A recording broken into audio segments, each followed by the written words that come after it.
Before the story begins, just a heads up, the algorithm's changing. Likes, comments, and shares really matter right now, so I appreciate the support. I avoided writing this for a long time. Not because I forgot.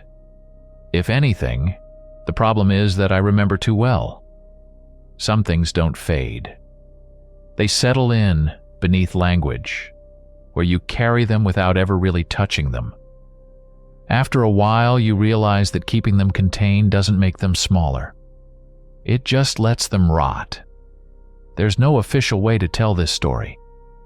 If I tried to turn it into a report or a statement, it would collapse under questions, side glances, and careful conclusions about my mental health. I didn't tell my family.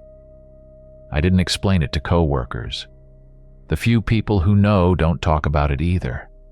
We recognize it in each other in the silences, in the way a conversation dies the moment it gets too close. So this is the only place it fits. Not as a confession, and not as a warning. I don't need belief. I need distance. I need the weight of it to exist somewhere outside my own head. It started, as these things often do, with a plan that seemed like a great idea. There were 4 of us. Me, Liam, Chloe, and Ben. We'd been friends since college, a tight-knit group. Liam was the unofficial leader on any outdoor excursion. He was one of those guys who seemed like he was born a century too late. He could probably build you a log cabin with a pocket knife and some dental floss. He was competent, calm, and utterly in love with the wild. Chloe was his girlfriend, a perfect match for him. She was a nurse, which made her our designated medic, and she had a quiet strength that was just as solid as Liam's. Then there was Ben. Ben was the opposite of Liam. He was a city kid through and through, a software developer who considered a walk to the corner store a significant hike. He was hilarious, perpetually sarcastic, and the glue that often kept our group from taking things too seriously. I was somewhere in the middle. I enjoyed the outdoors, but didn't worship it like Liam. I was the documentarian, I guess, always the one with the camera. This trip was Liam's baby. He'd been poring over topographical maps of the Monongahela National Forest in West Virginia for months. He'd found a route, he said, an old trail that wasn't on any of the official Park Service websites. He called it the Spine of the Seneca, a multi-day trek that would take us through some of the most remote, untouched wilderness in the Appalachians. "It's going to be epic," he'd said, his eyes gleaming with excitement as he showed us the route on his laptop. Pristine forest, no tourists, no RVs, just us in the mountains. Ben had been skeptical. Pristine forest is just another name for place with 1,000 ways to die, isn't it? Bears? Snakes? Banjo music? "I'll protect you, Benny boy," Liam had laughed, clapping him on the back. "Besides, Chloe will be there to kiss your boo-boos." Chloe had rolled her eyes, but she was smiling. We were all swept up in his enthusiasm. It felt like an adventure, a real departure from our 9-to-5 lives. We spent weeks planning, gathering gear, and dreaming of campfires under starry skies. We had no idea what we were walking into. The drive out was beautiful. The rolling hills of Virginia slowly gave way to the more rugged, ancient mountains of West Virginia. The air grew cleaner, sharper. We left the interstate for winding state highways, then for smaller county roads that were little more than paved trails.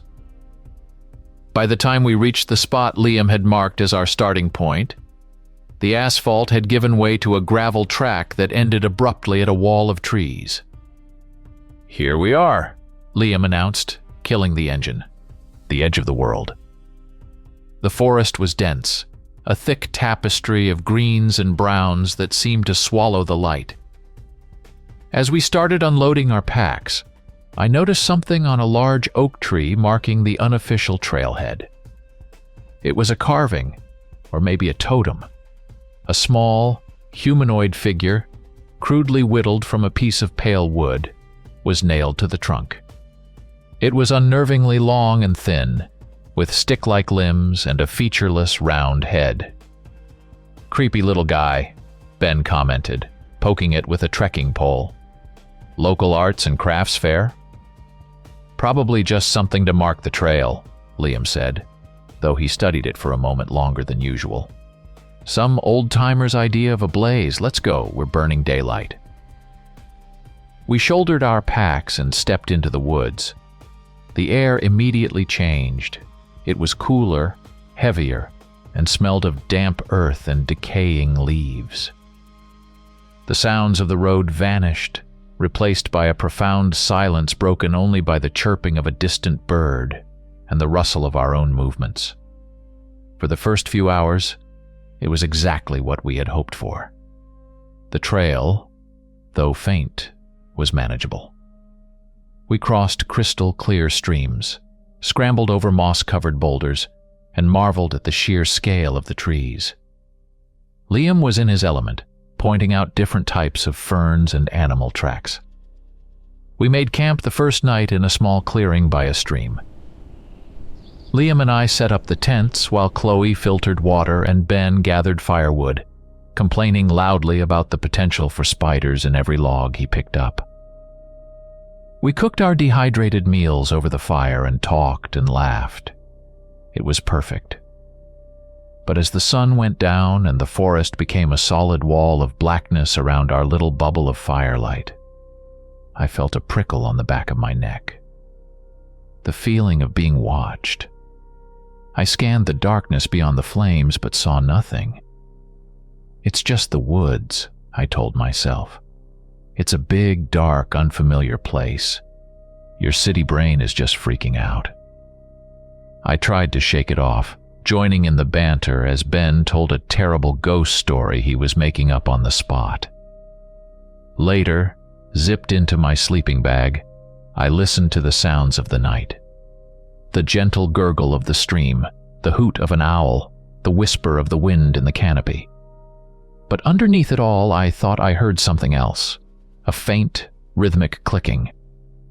It was probably just an insect, a cicada or a beetle, but it sounded bigger, more deliberate. I told myself I was imagining things and eventually drifted into an uneasy sleep. The next morning, the world was fresh and new, washed in the soft light of dawn. My nighttime anxieties seemed foolish in the bright sunlight. We ate a quick breakfast, broke camp, and continued our trek. The trail grew steeper and harder to follow. We were gaining elevation, climbing higher into the mountains. By midday, we hadn't seen another soul, nor any sign of one, no footprints, no discarded wrappers, nothing. Then Chloe found the second carving. This one was different. It was a complex spiral pattern etched into the face of a large, flat rock. In the center of the spiral was another one of those stick-like figures. "Okay, this is getting a little weird," she said, tracing the deep grooves with her finger. Liam studied it, his brow furrowed. "It's old. Look at the lichen growing in it." He pulled out his map and compass, checking our position. "We should be paralleling an old logging route here, but this doesn't feel right." Ben, ever the joker, knelt down and squinted at the carving. "It's a map," he declared. "A map to an ancient alien spaceship filled with gold. Or maybe just a really good pie." No one laughed this time. The forest around us had gone quiet. I suddenly realized I hadn't heard a bird or even the buzz of an insect for at least an hour. The only sound was the wind, and it seemed to whisper secrets we weren't meant to hear. We pressed on, the sense of unease growing with every step. We started seeing more signs. Small, deliberate piles of stones stacked in odd, unnatural formations. And more carvings, nailed to trees, etched into rocks. They were all of the same spindly figure, sometimes alone, sometimes in groups. In one, the figure seemed to be crawling up a rock face.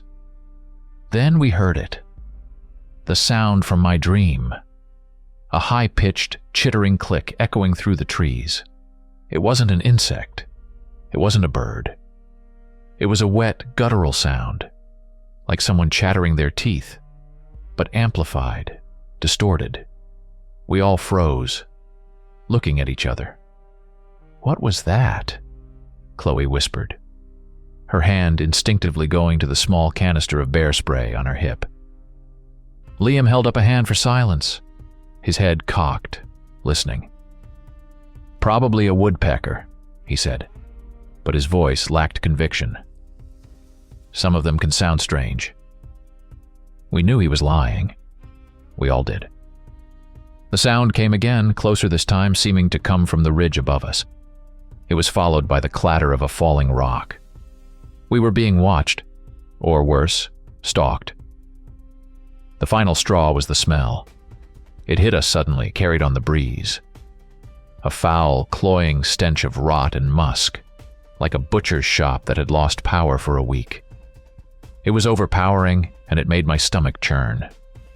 "Oh God," Ben gagged, pulling his shirt up over his nose. What died? We followed the smell, morbidly curious to its source. It was a crude structure, almost a giant nest, built against a sheer cliff face. It was woven from branches, mud, and what looked disturbingly like animal bones, all packed together. It was nestled under an overhang, shielded from the light. And it was clear that whatever lived there, it wasn't a bear or a mountain lion. The entrance was a dark, gaping hole, and the stench pouring from it was unbearable. Just as we were about to back away, a thick, unnatural fog rolled in. It came out of nowhere, a damp, gray blanket that swept down the mountainside and swallowed the landscape in minutes. Visibility dropped to less than 10 feet. The vibrant greens of the forest were muted to dull, ghostly shapes. Panic, cold and sharp, began to set in. "Okay, nobody panic," Liam said, his voice tight. "Let's stick together. We need to retrace our steps." But it was too late. In the disorienting fog, every tree looked the same. The trail was gone. Liam's compass was spinning erratically. He tapped it, cursed, and looked at his GPS. "No signal," he muttered, the words hanging in the thick, silent air. We were lost, blind, and we weren't alone. The chittering sound started up again, but now it was all around us, a chorus of clicks and wet popping noises echoing through the mist. It was impossible to tell which direction it was coming from. It felt like it was coming from everywhere at once. We stumbled through the fog for what felt like hours, calling out to each other to stay close. The terrain grew treacherous, a jumble of rocks and sudden drops. It was Chloe who found the caves. She was walking a few feet ahead of me and just disappeared. 1 second she was there, a silhouette in the gray, and the next she was gone, her name a strangled cry on my lips. We rushed forward to find her at the bottom of a short, steep drop, her ankle twisted but thankfully not broken. But she hadn't just fallen into a ditch. She had fallen in front of a cave. Not just one cave, but a whole network of them. The rock face in front of us was pockmarked with dark, gaping holes like the eye sockets of a giant skull. And the smell from the nest was 100 times stronger here. It was the smell of a tomb. "We need to get out of here," Chloe said, her voice trembling as Liam helped her up. "Liam, now." But as dusk began to settle, painting the fog in shades of purple and gray, we knew we couldn't navigate in the dark. The temperature was dropping fast. Our only option was to find shelter. As much as it terrified us, the only shelter available was an overhang near one of the larger cave mouths. It was a terrible choice, but it felt like the only one we had. We built a massive fire, feeding it every piece of dry wood we could find. We huddled together, backs to the rock, facing the impenetrable forest, our headlamps cutting uselessly into the swirling mist. The chittering was constant now, a maddening symphony of clicks and pops that seemed to be just on the edge of our firelight. That's when I saw the first one. It was just a flicker of movement at the corner of my eye. I turned my headlamp towards it and saw a figure clinging to the sheer rock wall about 30 feet up. It was pale, impossibly pale, its skin a sickly, fish-belly white. It was emaciated, its limbs long and spidery, and it was moving across the vertical face of the rock with the speed and agility of an insect. Its head swiveled, and for a heart-stopping second, its eyes caught my light. They were huge, perfectly black, and devoid of any pupil or iris. They were the eyes of something that had never seen the sun. I let out an involuntary gasp. The others turned to where I was pointing. The creature, caught in our beams, froze for a second before it skittered sideways with impossible speed and vanished into the darkness. What the hell was that? Ben breathed, his face as white as the creature's skin. Before anyone could answer, more movement. From the mouth of the cave nearest us, a shape emerged. Then another and another. They unfolded themselves from the blackness, silent and fluid. They were humanoid but horribly wrong. Their joints bent at strange angles. Their skin was translucent. You could almost see the veins beneath it. They had no hair, no ears, just smooth, pale flesh stretched tight over bone.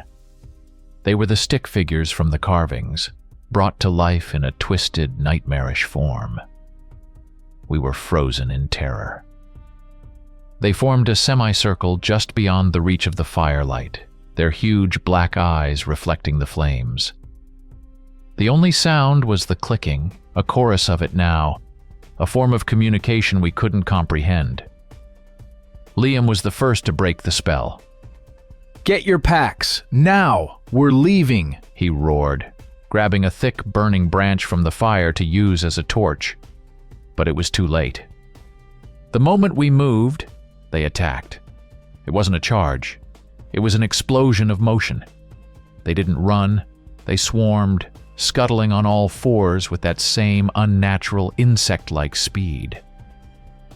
They were a blur of pale limbs and black eyes. One of them launched itself at Liam, who swung the torch, catching it across the head. There was a sickening wet crunch and a high-pitched screech, but another one was already on him, clawing at his back. Chloe screamed and deployed her bear spray, emptying the canister into the face of a creature that was leaping at her. It shrieked and recoiled, clawing at its huge eyes. I was paralyzed, fumbling uselessly with my pack. Ben was beside me, screaming, swinging his trekking poles like a madman.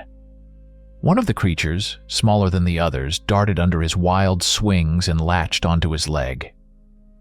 It opened its mouth, and I saw rows of small, needle-like teeth before it bit down. Ben howled in pain and kicked it away, but two more were on him in an instant. They didn't tear or maul him. They just grabbed him. One on each arm, one on his legs. They were incredibly strong. They lifted him off the ground as if he weighed nothing. "No!" I screamed, finally finding my feet and lunging forward. I saw Ben's face, contorted in pure, unadulterated terror. His eyes met mine. He was being dragged, pulled backward into the yawning black mouth of the nearest cave. His headlamp beams sliced wildly through the darkness as he struggled. "Help me!" he screamed. And then he was gone. His light, his voice. Everything was just swallowed by the darkness. The sight of Ben being dragged away broke us. Survival instinct, raw and primal, took over. There was no plan, no thought. There was only running. Liam grabbed Chloe, who was sobbing hysterically, and shoved her in the direction of the trees. I scrambled after them, leaving our packs, our fire, everything. We ran blindly into the fog-shrouded forest, the shrieks of the pale things, and the echo of Ben's final scream chasing us. We didn't know where we were going. We just ran. Branches whipped at our faces, rocks turned under our feet. Liam had a deep gash on his arm, bleeding freely. Chloe was in shock, stumbling, and I had to half-carry her. The clicking sounds pursued us for a long time, sometimes seeming to be right at our heels, but we never looked back. We just kept running until our lungs burned and our legs gave out. We collapsed at the base of a massive tree, gasping for air, listening. The clicking had faded. For now, we were alone. But we were lost, injured with no supplies, and the sun was setting. The true, deep darkness of a moonless, fog-filled night in the Appalachian wilderness was descending upon us. We were screwed. We huddled together for warmth, shivering from cold and fear, and waited for the night to end, or for the things to find us. Every snap of a twig, every rustle of a leaf, sent a fresh wave of terror through me. I kept seeing Ben's face, his eyes wide as he was dragged into that hole in the world. I closed my eyes, but the image was burned onto the inside of my eyelids. Hours passed. The fog began to thin slightly, allowing a sliver of moonlight to filter through the canopy. It was then that Liam, his voice a raw whisper, said, "Look." I lifted my head. Through the trees, maybe a quarter of a mile away, was a light. A single, small, flickering point of yellow light. A lantern. Hope is a strange, powerful thing. Even after everything we had seen, the sight of that light was like a jolt of electricity. It meant people. It meant help. It meant we weren't going to die out here. We got to our feet, supporting Chloe between us, and began to make our way toward it. It took us almost an hour to cover that short distance, our progress slow and painful. The light led us to a cabin. It was a rustic, almost primitive structure, built of dark, rough-hewn logs and chinked with mud. It looked like it had grown out of the forest floor, half swallowed by the surrounding wilderness. A thin curl of smoke rose from a stone chimney, and the yellow light we had seen was a lantern hanging by the front door. As we stumbled into the small clearing in front of the cabin, the door creaked open. A figure emerged, silhouetted by the light from within. It was a man, tall and broad, with a huge grizzled beard that covered most of his face. He held a long, old-fashioned rifle in the crook of his arm. "Lost, are ye?" he asked. His voice was a low rumble, like rocks grinding together. He spoke with a strange accent, a thick, archaic dialect I couldn't place. We were too exhausted and terrified to be cautious. We just spilled our story, a frantic, jumbled mess of words about fog and getting lost and things in the caves. The man listened, his expression unreadable in the dim light. He exchanged a look with a woman who had appeared in the doorway behind him, a stern-faced woman with her gray hair pulled back in a severe bun. Two younger men, both as large and silent as the first, materialized at their shoulders. They all had the same wild, untamed look about them, dressed in simple, homespun clothes, their hair long and unkempt. The bearded man nodded slowly. "The Pale Rot," he said, the name sending a shiver down my spine. "Ye stumbled into their warren. Foolish. But the Lord's grace sees ye here now. Come inside. The dark ain't safe." They led us into the cabin. The interior was a single large room, lit by several lanterns and the glow from a massive stone hearth. The air was thick with the smell of wood smoke, drying herbs and something else, something musky and animal. Furs and pelts adorned the walls, and bundles of dried plants hung from the rafters. And everywhere there were carvings. They were scattered across the mantel on shelves, even etched into the wooden beams. They were the same stick-like figures we had seen in the woods. But these were more detailed. They showed the pale creatures being hunted, impaled on spears, torn apart by what looked like massive dogs or wolves. The family introduced themselves. The patriarch was Hezekiah. His wife was Elspeth. The two sons were Phineas and Abel. They moved with a quiet, deliberate economy of motion, and their eyes, a strange shade of pale gold, seemed to watch everything at once. They were surprisingly gentle with us. Elspeth cleaned and dressed the gash on Liam's arm with a dark, pungent-smelling poultice that made him hiss in pain but stopped the bleeding almost instantly. She gave us a hot, bitter tea that calmed our frayed nerves and a thick, savory stew that was the best thing I had ever tasted. They didn't ask many questions. They seemed to already know. The rot gets bold when the light grows thin, Hezekiah grumbled, staring into the fire. They fear the sunfire, but the moon is theirs. He forbade us from going near the windows. He and his sons took turns sitting by the heavy wooden door, their long rifles across their laps. They were on guard. They were waiting for something. Despite the warmth of the fire and the food in my belly, I couldn't relax. The hospitality was real, but there was a deep, unsettling strangeness to this family. The way they spoke, the way they moved, the way their pale eyes seemed to glow in the firelight. It felt like we had traded one kind of monster for another. We just didn't know what kind yet. I was given a cot in a corner of the room. Liam and Chloe shared another. Exhaustion finally claimed them, and they fell into a deep, twitchy sleep. But I couldn't rest. I lay there, listening to the sounds of the cabin, the crackle of the fire, the soft whisper of the wind outside, and the low, rumbling murmur of Hezekiah and his family. They were speaking their strange dialect again, too low for me to make out the words, but the tone was grim, resolute.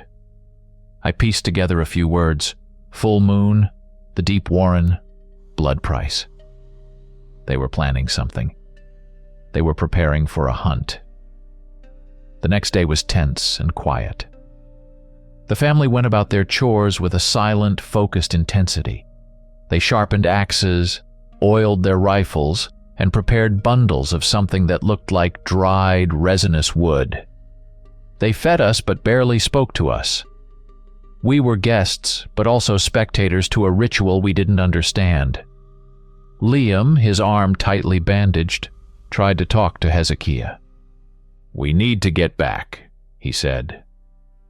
"We have to report our friend missing." Hezekiah just looked at him with those unnerving golden eyes. "There ain't nothing to report. The mountain took him. It happens. Ye will leave when we say ye can leave. When the path is cleansed." As evening approached, a profound change came over the cabin. The family's quiet intensity sharpened into a palpable, predatory energy. Elspeth barred the heavy door and shuttered the windows, plunging the cabin into a dim, flickering gloom lit only by the fire. She then looked at us, her face a hard mask.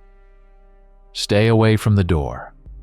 Don't make a sound, no matter what ye hear." Hezekiah and his sons stood in the center of the room. The full moon, which had been hidden by the fog the night before, must have been rising. Pale, silvery light began to seep through the cracks in the shutters. And then it began. It wasn't like a movie. There was no swirling mist or special effects. It was a biological horror. It started with a low groan from Hezekiah, a sound of such profound agony that it turned my blood to ice. He fell to his knees, his body convulsing. I heard the sickening, wet pop of his bones dislocating, reshaping themselves under his skin. His sons were going through the same thing, their bodies twisting and contorting in unnatural ways. Hair, thick and coarse, sprouted from their skin, tearing through their homespun clothes. Their faces elongated into bestial muzzles, their teeth lengthening into vicious fangs. Their spines bent and cracked, their shoulders broadening, their limbs growing longer, thicker. They were not turning into wolves. They were becoming something far more terrifying. Upright, bipedal monsters, a perfect, horrifying fusion of man and wolf, their intelligent, hate-filled eyes glowing a fierce, predatory gold in the dim light. They were huge, easily over 7 feet tall, their new forms rippling with inhuman muscle. Chloe screamed, a thin, choked sound of pure terror. Liam and I could only stare, paralyzed, as the transformation completed. The 3 creatures stood there panting, their breath misting in the air, their claws scrabbling on the wooden floor. Hezekiah, the largest of the 3, turned his monstrous head and looked directly at us. We weren't looking at a dumb animal. The intelligence in those glowing eyes was ancient and absolute. It spoke, and its voice was a guttural snarl that still somehow formed words. "The rot took your kin," it growled, the sound vibrating in my chest. "Blood demands a blood price. We hunt tonight. The deep warren will be cleansed." He pointed a massive clawed finger at the door. "Stay inside. Do not unbar this door. Not for God, not for the devil himself." With that, the 3 of them grabbed their weapons, the axes and rifles looking like toys in their massive hands, and unbarred the door. They moved with a terrifying, silent grace and slipped out into the moonlit night. Elspeth, who had watched the entire transformation with a stony, almost bored expression, calmly rebarred the door behind them.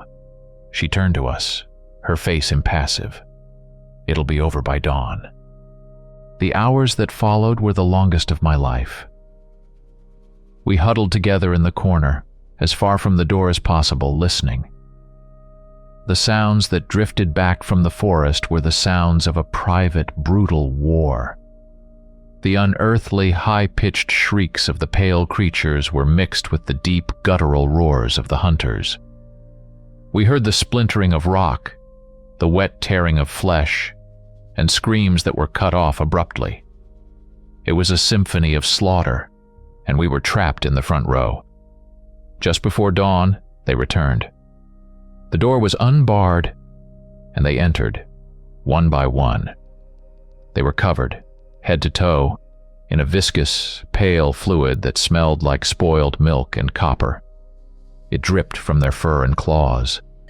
They were wounded with deep gouges in their hides, but they seemed not to notice.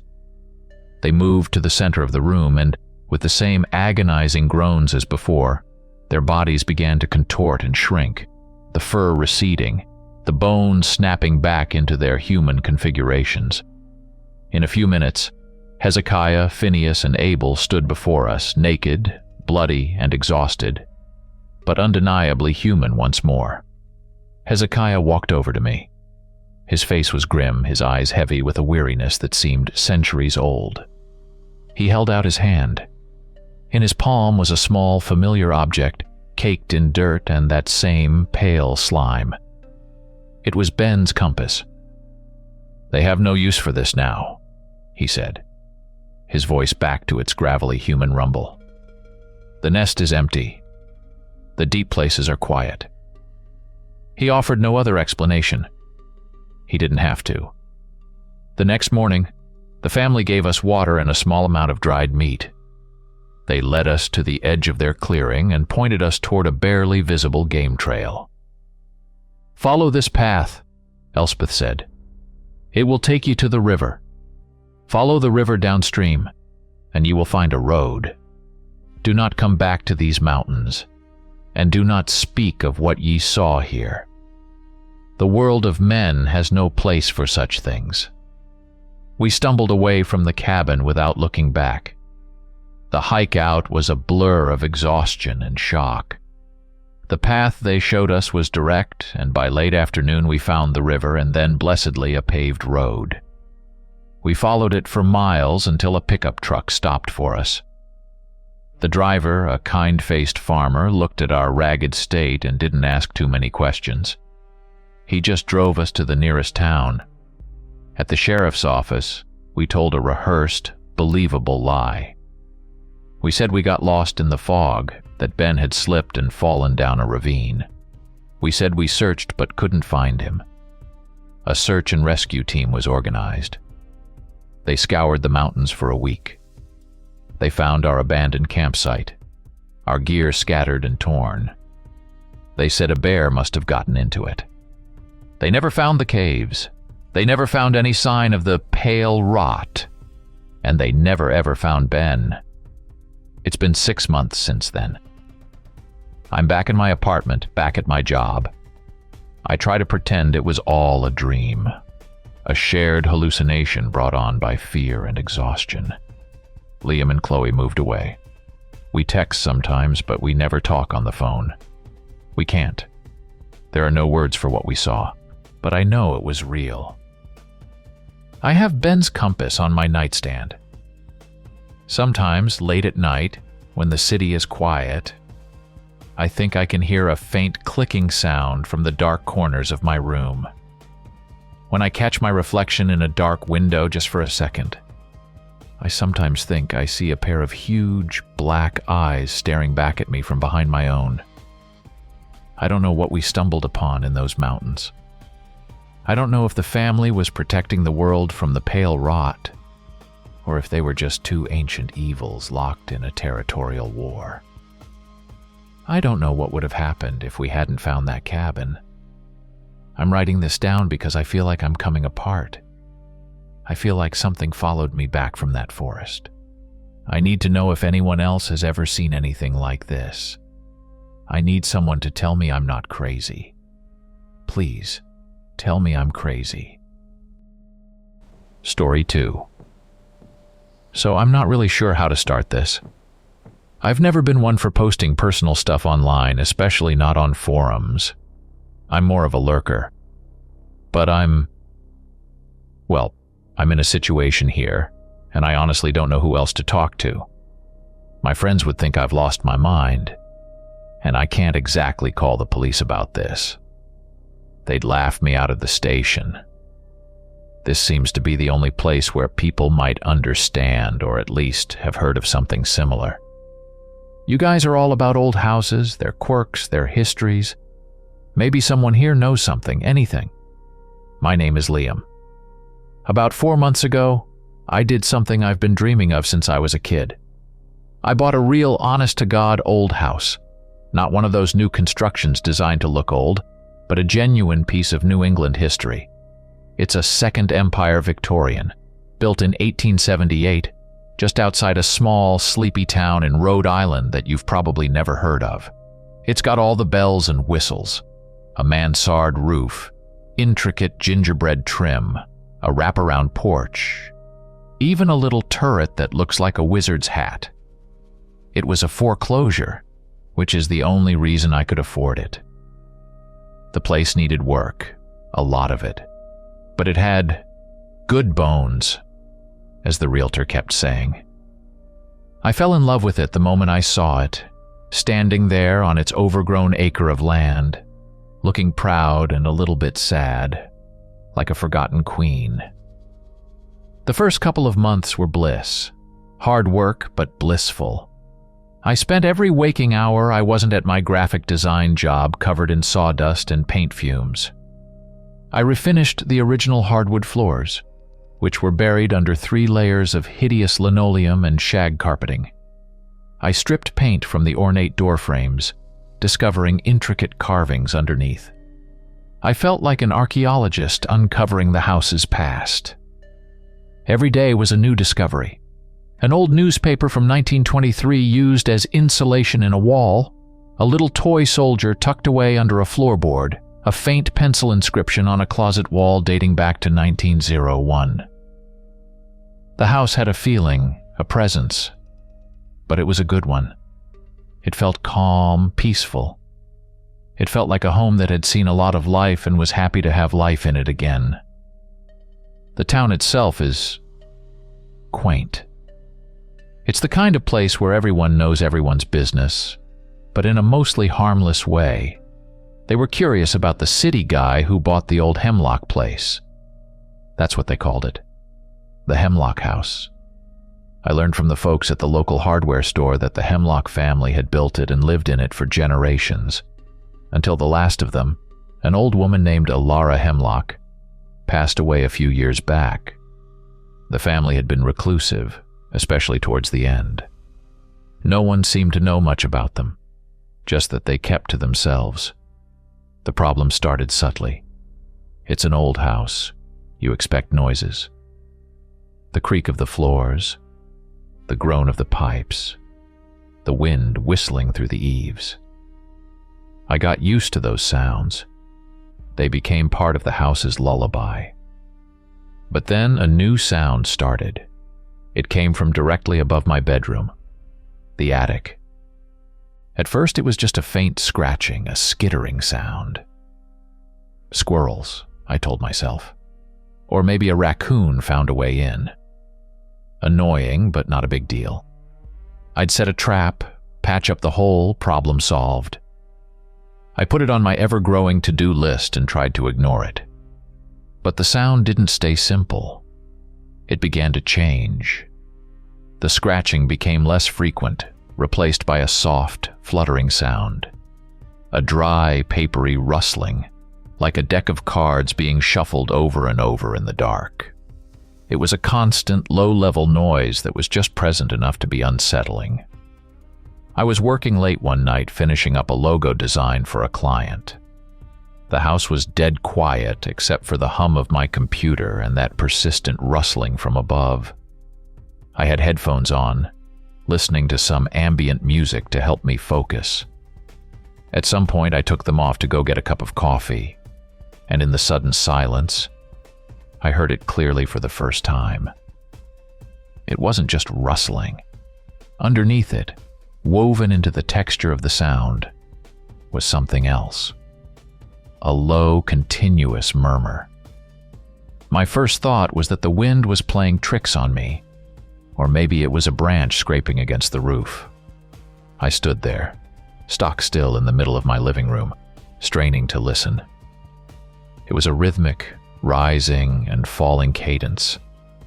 It wasn't one voice, but many, all whispering together in a sibilant chorus. It sounded conversational, like a crowded room heard through a thick wall. I couldn't make out any words, of course. It was just a slurry of soft, guttural sounds. I felt a cold knot form in my stomach. This wasn't squirrels. Squirrels don't whisper. I tried to rationalize it. It had to be the wind. Or maybe the new insulation I'd installed was settling in a weird way. Or maybe I was just exhausted. I'd been burning the candle at both ends, working my day job and then spending every other moment on the house. I was probably just hearing things. I told myself that over and over as I tried to fall asleep that night, the hushed chorus from the attic providing a deeply unwelcome soundtrack. The next few days were a battle between my rational mind and my own ears.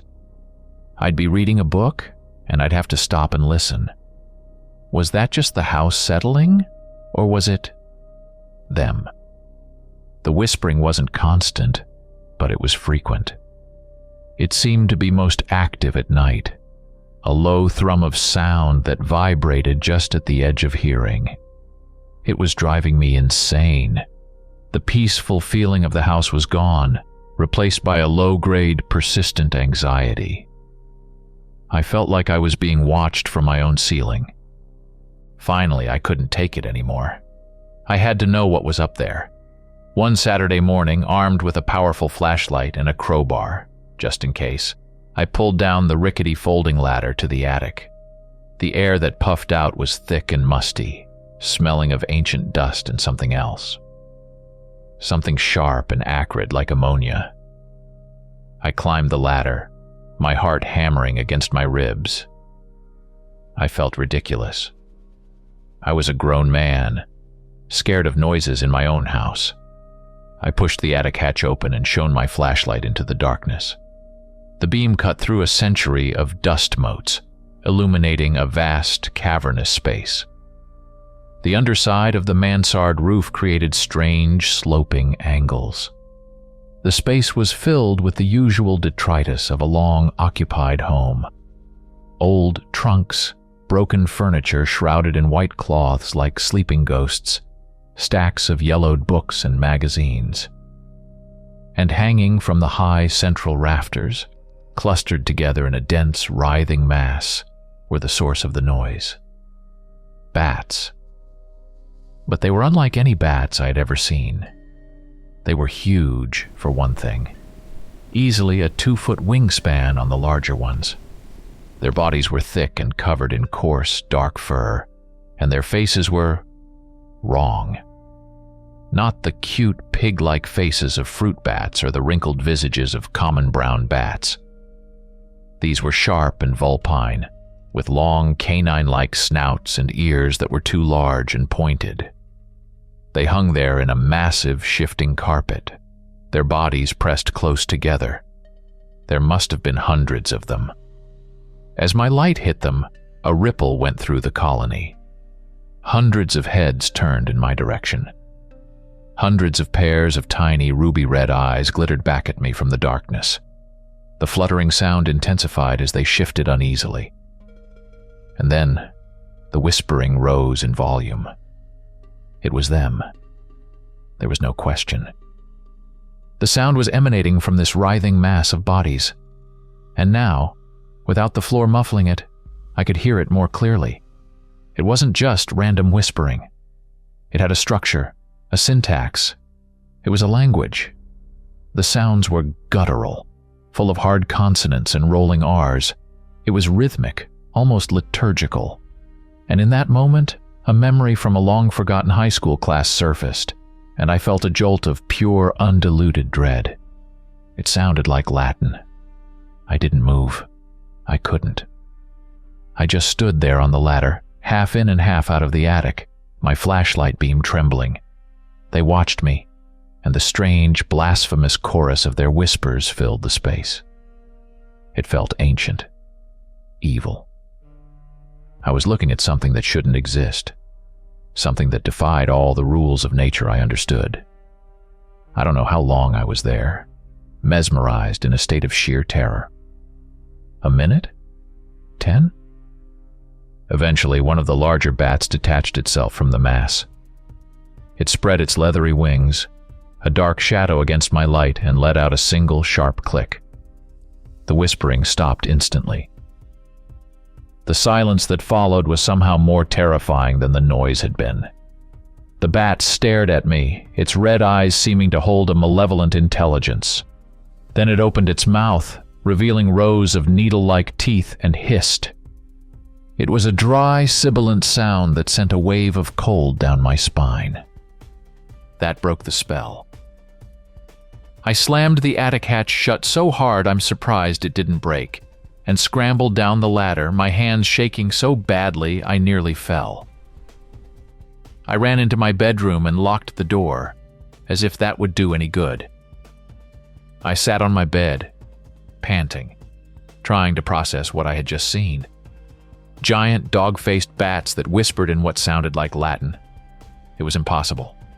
I was having a breakdown. A stress-induced hallucination. That had to be it. But that night, the whispering started again. And this time, knowing what was making the sound, it was 1,000 times worse. I couldn't unhear the cadence, the language. I lay awake all night, listening to the profane council meeting happening above my head. I couldn't live like this. The house was no longer my dream. It was my prison. I had to get them out. My initial, humane impulse to just get them to relocate was gone, replaced by a primal need to have them gone.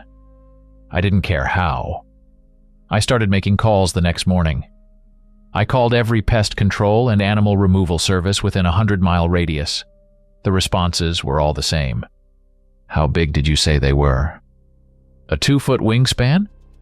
Sir, are you sure you're not talking about a bird? We don't handle exotic species. We can come out and take a look in 3 weeks. 3 weeks? I couldn't last 3 more nights. One guy from a wildlife service was particularly unhelpful. He condescendingly explained to me that the largest bat in North America is the greater mastiff bat, found in the Southwest, and it tops out at a 7-inch body and a 20-inch wingspan. He suggested I was probably exaggerating or had misidentified an owl. I wanted to scream at him. I was getting desperate.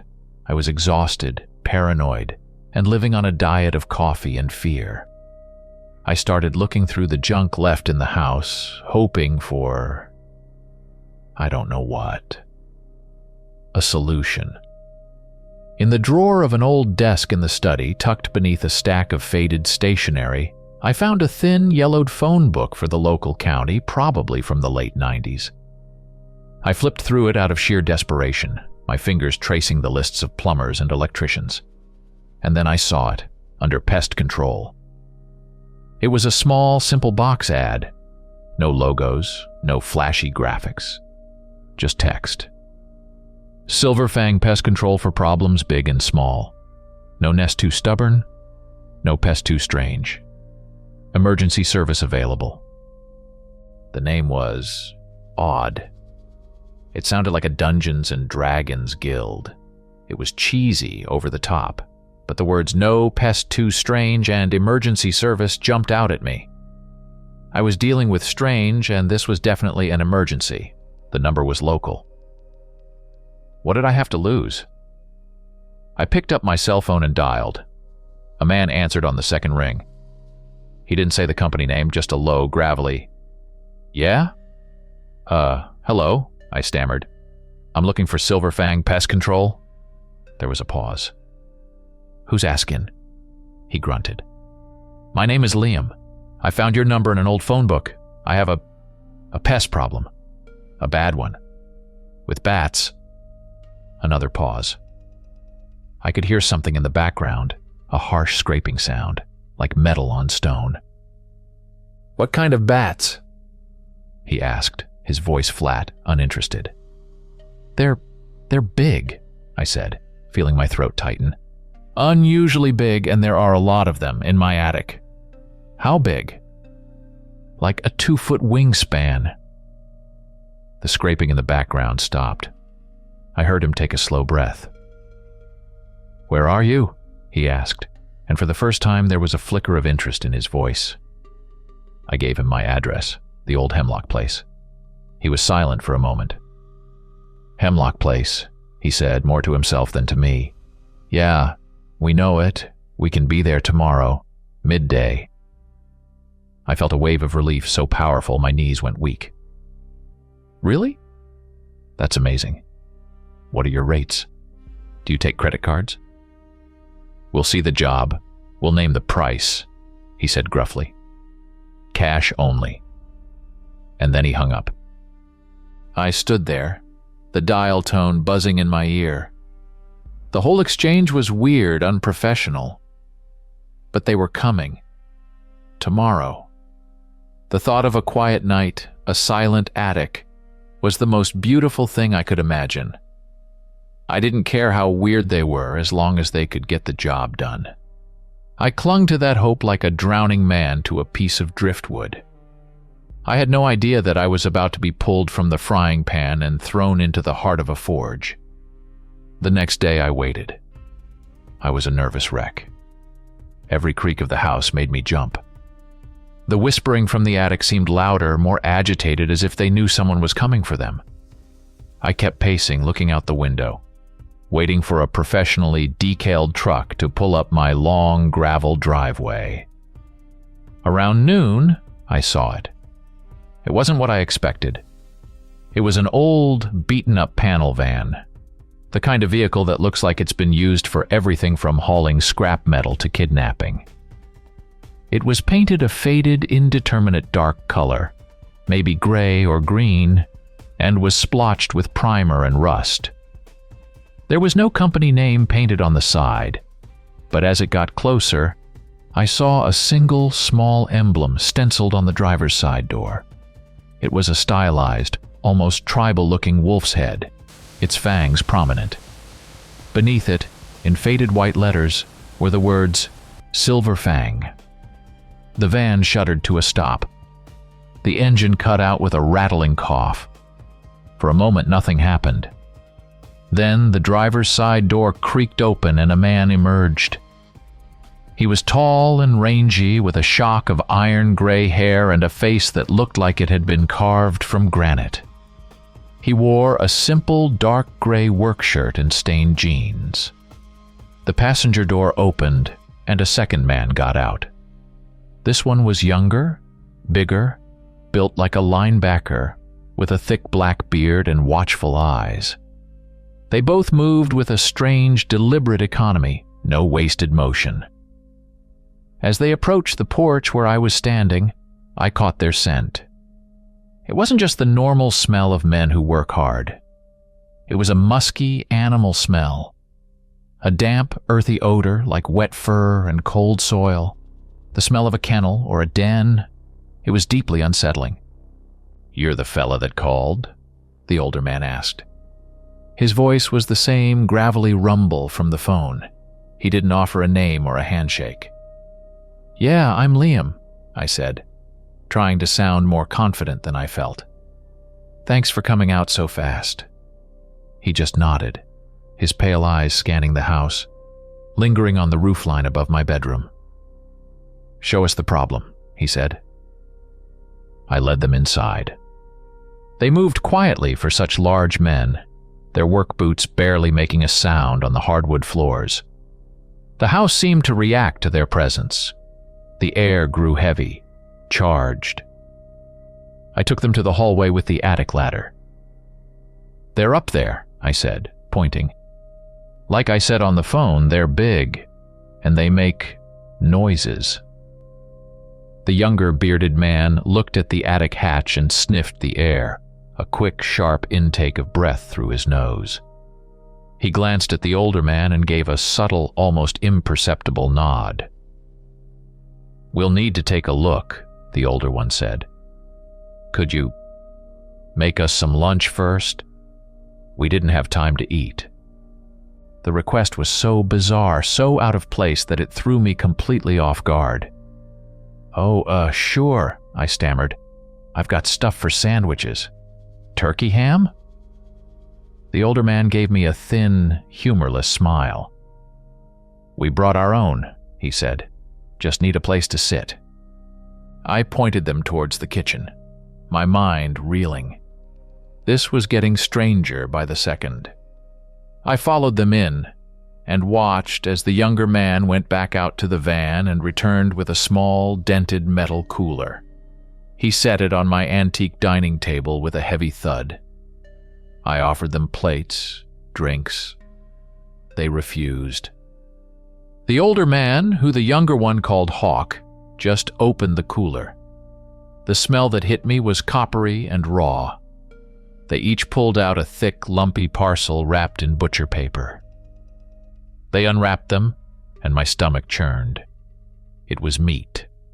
Dark red, marbled with fat, and completely, utterly raw. They just picked up the slabs of bloody flesh and started eating, tearing off chunks with their teeth. They ate like starving animals, hunched over their food, occasionally grunting to each other in a low language I didn't recognize. The sight, the sound of their chewing, the raw metal smell filling my meticulously restored kitchen. I had to get out of there. I mumbled something about letting them eat in peace and backed out of the room, my heart pounding a frantic rhythm against my ribs. Who were these people? What kind of men ate raw meat for lunch? My rational mind was frantically searching for an explanation. Some extreme paleo diet? A cultural thing I didn't understand. But every explanation felt thin and pathetic. Every instinct I had was screaming at me to throw these men out of my house, but the thought of spending another night with the things in my attic was even worse. I felt trapped. After about 15 minutes of sickeningly wet, tearing sounds from the kitchen, they emerged, wiping their mouths on the backs of their hands. There was a greasy, sanguine sheen on the younger man's beard. "All right," Hawk said, his voice still a low growl. "Let's see what we're dealing with." We went back to the attic ladder. I was about to offer them protective gear. I had masks, gloves, even a disposable jumpsuit from when I was dealing with insulation. "Shouldn't you wear some kind of protection?" I asked. "The guano up there is pretty thick. Hantavirus, rabies. It's dangerous." Hawk looked at me, a flicker of something that might have been amusement in his cold eyes. "We've got our own protection," he said. He and the other man went to the front door and retrieved their tools. They weren't what I expected. There were no tanks or sprayers, no fogging machines, no nets or traps. They each carried a single, heavy-looking axe. They were beautiful in a brutal way. The wooden handles worn smooth with use, the steel heads honed to a razor's edge. They weren't felling axes. They looked more like something from a medieval armory. My last shred of composure vanished. "Axes?" I squeaked. "Why in God's name do you need axes for bats?" Hawk rested the head of his axe on the floor. The sound echoed in the quiet hall. "Special tools for a special problem," he said, his voice leaving no room for argument. "Now, we'd appreciate it if you stayed downstairs. It might get loud." He didn't have to tell me twice. The two of them, reeking of raw meat and damp earth, ascended the ladder. The younger one went first, moving with a surprising agility for his size. Hawk followed. He paused at the top, looked down at me one last time, and then pushed the hatch open and disappeared into the darkness. The hatch closed, not with a slam, but with a soft, final click.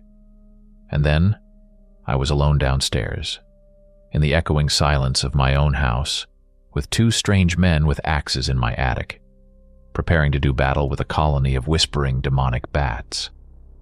The silence lasted for about 5 minutes. It was the most terrifying silence I have ever experienced. I stood frozen in the hallway, straining to hear anything. My own breathing sounded like a hurricane. I was second-guessing everything. I had just let two men who were clearly unhinged into my home. They could be murderers, psychopaths. They could be destroying my house. What had I done? And then the sound began. It started with the whispering. It erupted from the ceiling not as a murmur, but as a frantic, high-pitched tide of sound. It was angry, alarmed. The Latin-like chanting became a furious, cacophonous shriek. It was the sound of 1,000 enraged voices screaming at once. Over that, a new sound cut through. A deep, guttural snarling. It wasn't human. It was the sound a wolf makes right before it rips out your throat. It came from two distinct sources. It was the men. They were growling. Then came the first scream. It was not a bat. It was not human. It was a high, thin, piercing shriek of agony and outrage. It sounded like tearing silk, like shattering glass, like a soul being ripped apart. My blood ran cold. I clapped my hands over my ears, but the sound went right through them, vibrating deep inside my skull. The house began to tremble. A series of heavy, sickening thuds shook the ceiling, punctuated by the sharp crack of splintering wood. The inhuman shrieking rose in pitch and intensity, joined by others, a whole chorus of them. The sound of the axes was clear now, a series of wet, heavy thunks like a butcher cleaving meat. I couldn't stay there. I had to see. I don't know why it was a suicidal, idiotic impulse, but I had to know what was happening in my house. I ran upstairs to my bedroom, which was directly under the worst of the noise. The ceiling was visibly shaking. dust and plaster raining down on my bed. There's an old air return vent in the ceiling of my room, a simple metal grate. I dragged my desk over, climbed on top of it, my hands shaking so violently I could barely keep my balance. I pressed my face to the grate, peering into the dusty darkness between the ceiling joists. I could only see a small, slivered section of the attic floor, illuminated by a single, bare bulb the men must have switched on. What I saw will be burned into my memory until the day I die. It was chaos. A maelstrom of dark, leathery wings and flailing bodies. The things from the attic were not just hanging from the rafters now. They were swarming, fighting, and they weren't just bats. As one of them scrambled through my slice of vision, I saw it in horrifying detail. It was long and emaciated, its body almost humanoid, with limbs that were too long, ending in wicked-looking claws. Its face was a nightmare hybrid of a bat and a starved wolf, its mouth gaping in a silent scream, revealing rows of needle-sharp fangs. Its skin was black and slick. The younger man moved into view. He was a dervish of destruction. He wasn't using his axe to chop. He was swinging it like a club, the heavy flat of the blade crushing the creatures with sickening force. He moved with a speed and brutality that was terrifying, his face a mask of predatory fury, the snarling sound I'd heard ripping from his throat. One of the creatures leaped at him, and he caught it in midair with his bare hand, snapping its neck with a wet crack before flinging the limp body aside. Then Hawk appeared. He was calmer, more methodical. He moved through the swarm like a surgeon. He swung his axe in precise, deadly arcs, and every time it connected, there wasn't a spray of red blood, but a burst of thick, black, viscous fluid. It was like crude oil, and it splattered everywhere, coating the walls, the floor, the men themselves. The shrieking was constant, a sound of pure alien agony that I can't even begin to describe. I saw one of the creatures turn on Hawk. It was bigger than the others, its red eyes burning with a hateful intelligence. It opened its mouth and the whispering sound poured out, focused now into a single cohesive sentence in that dead language. The words themselves seemed to have weight, and the air around Hawk shimmered. He staggered back, shaking his head as if fighting off a mental attack. The creature lunged. Hawk was faster. He dropped low and swung his axe in a low, scything arc. He didn't hit the creature's body. He hit its legs, severing them both in a spray of black ichor.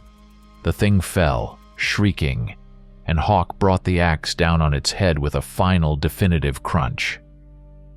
I must have made a sound, a gasp, or a whimper. Hawk's head snapped up. For a terrifying second, his pale eyes seemed to lock directly onto mine through the floor, through the vent. They were not entirely human. In the dim light of the attic, I could have sworn I saw them glow. I threw myself off the desk, stumbling backward and crashing to the floor. I scrambled away from the vent, crab-walking until my back hit the far wall. I sat there, huddled in a ball, listening to the sounds of the slaughter above me. It went on for another 10 minutes, the shrieks growing sporadic and weaker, the thuds becoming less frequent. Finally, after one last sickening crunch, it stopped. Silence. A profound, absolute silence that was somehow worse than the cacophony it replaced. The whispering was gone. The shrieking was gone. There was only the sound of my own ragged breathing. I stayed there, on the floor, for what felt like an eternity. I was paralyzed by a fear so total and complete that I couldn't even form a coherent thought. My mind was just a loop of the things I'd seen, the sounds I'd heard. Then I heard a creak from the hallway, a heavy footstep on the attic ladder. then another. They were coming down. I forced myself to my feet. I had to face them. I walked out of my bedroom on unsteady legs, my body screaming at me to run, to hide, to get out of the house. I made it to the hallway just as Hawk stepped off the bottom rung of the ladder. He was a mess. He was drenched from head to foot in the same black, oily slime I'd seen bursting from the creatures. It dripped from his hair, his clothes, his axe. He looked like he'd been tarred and feathered, only without the feathers. The smell was overpowering, a foul chemical stench of ammonia and decay. But there wasn't a single scratch on him. He wasn't even breathing hard. He looked at me, his face impassive, his glowing eyes back to their normal, cold gray. "That should do it," he said, his voice a low rumble that seemed to vibrate in my chest. "They won't be back." The younger man descended behind him, equally coated in the black filth. He nodded in agreement, a grim expression on his bearded face. Hawk reached into the pocket of his filthy shirt and pulled out a small, folded piece of paper. He had to peel it open as it was stuck together with the slime. It was a pre-written bill. He handed it to me. My hand trembled as I took it. In simple block letters it said, "Pest removal, $200. $200. I had just witnessed a scene of impossible supernatural violence. My attic was a war zone. My concept of reality was shattered, and the bill was for $200. The sheer banal absurdity of it was almost enough to make me laugh, but the sound caught in my throat and came out as a strangled sob. I numbly went to my study, got the cash from the emergency stash I kept, and came back. I handed the bills to Hawk. He took them with his slimy fingers, not even bothering to count, and stuffed them in his pocket. As they turned to leave, he paused. He pointed with the head of his axe at the thick black puddle of slime that had dripped from his body onto my pristine, newly refinished hardwood floor. "Leave that till morning," he said, his voice dead serious. "The smell keeps the others away." And with that, they walked out my front door, leaving it wide open behind them. I heard the van door creak open, then slam shut. The engine coughed to life, and I heard the crunch of gravel as they drove away. I was left alone. The silence of the house pressed in on me. The front door yawned open to the afternoon light, and on my floor, the puddle of black, stinking slime shimmered. I didn't go up to the attic that day or the next. I couldn't. I spent the rest of the afternoon just sitting in the living room, staring at that disgusting puddle on the floor. It didn't dry. It didn't congeal. It just sat there, a miniature viscous oil slick, exuding its foul odor. It was a physical reminder that what I had experienced was real. That night was the first truly silent night I'd had in weeks. The whispering was gone, but the silence was not peaceful. It was heavy, watchful, terrifying. I didn't sleep in my bedroom. I couldn't bear the thought of being under that ceiling. I huddled in a chair in the living room with every light in the house on, starting at every creak and groan, my mind replaying the horrors of the afternoon. What did he mean? It keeps the others away. What others? The next morning, the puddle was still there. I cleaned it up. It took a whole roll of paper towels. The stuff was slick and cohesive, more like grease than a liquid. It left a faint, dark stain on the wood that I still haven't been able to remove. It took me 3 days to build up the courage to go into the attic. When I finally did, it was even worse than I had imagined. It was an abattoir. The place was wrecked.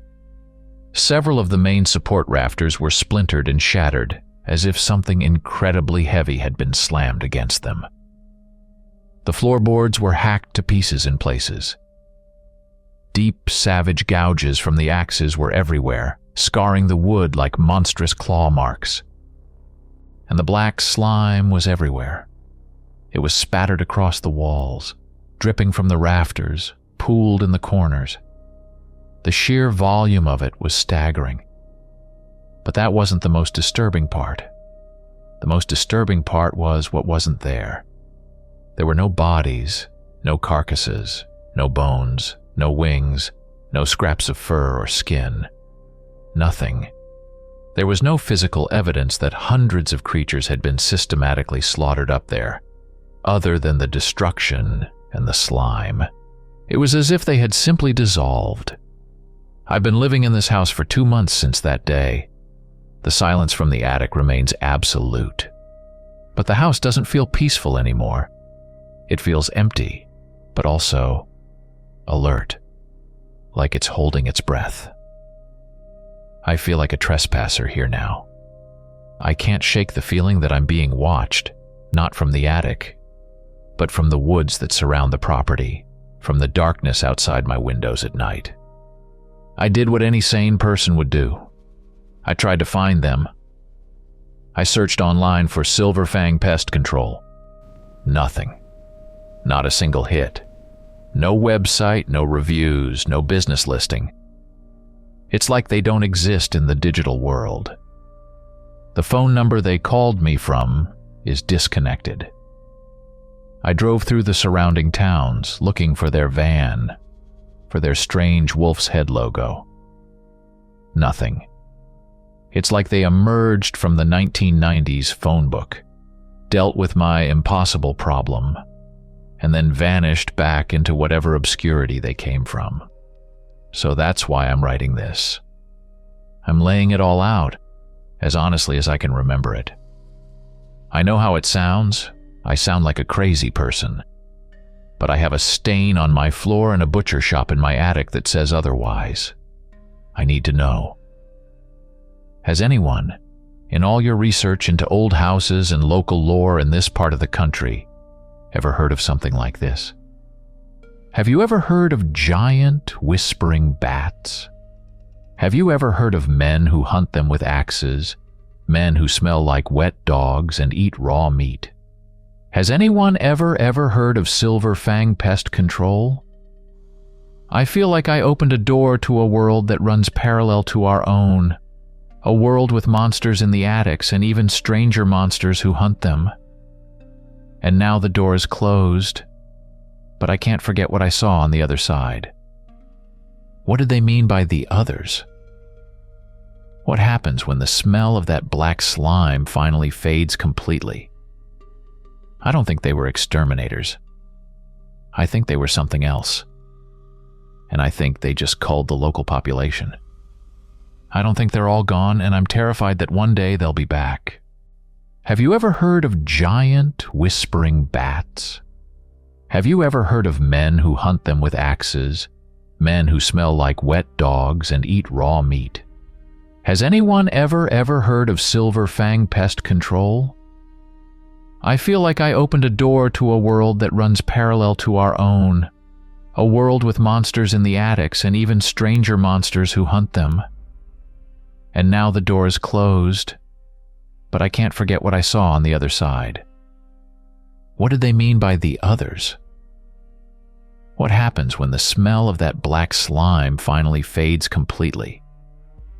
I don't think they were exterminators. I think they were something else. And I think they just culled the local population. I don't think they're all gone, and I'm terrified that one day they'll be back.